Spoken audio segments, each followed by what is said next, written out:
Hope is on the horizon as more coronavirus vaccines become available here in the borderland. Of course, many of you still have many questions about the vaccine. Well, today we want to answer some for cancer patients and survivors. Joining us to discuss this is Dr. Corinne Chambers, the medical director of the Texas Tech Physicians of El Paso Breast Care Center. Welcome. Thank you so much for joining us.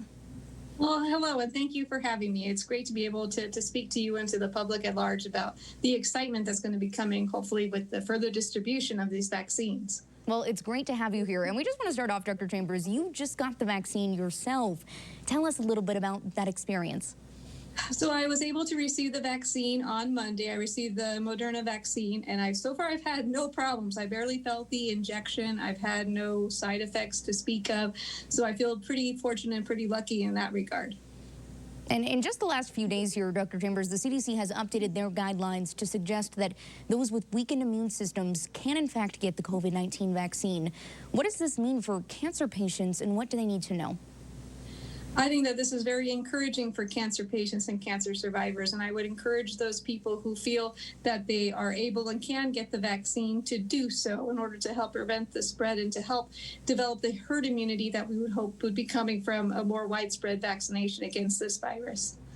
So we're getting the green light here for cancer patients, for cancer survivors. Why is this vaccine so critical for these groups of people?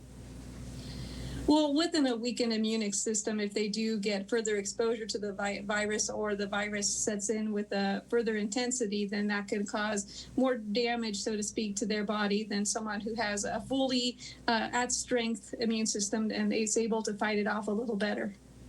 Is there anything else that anyone who's going through treatment for cancer should know about getting the vaccine or otherwise staying healthy, protecting themselves during this crazy time?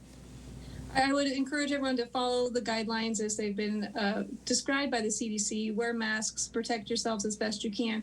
And for those of you who are actively breast cancer patients undergoing treatment, I would discuss that with your oncologist as well to make sure the oncologist who would be describing and prescribing the chemotherapy regimens and things along those lines, make sure they are aware and feel the same about the ability to get the vaccine, because the immune system changes during the course of chemotherapy with little peaks and valleys within your immune system. So I would just make sure that your immune system is ready for that as well. Dr. Chambers, thank you so much for bringing this important information. Certainly some promising news here within the last week, getting that green light for some of our most vulnerable. Absolutely. And thank you again for having me. Thank you so much. Stay with us. We'll be right back.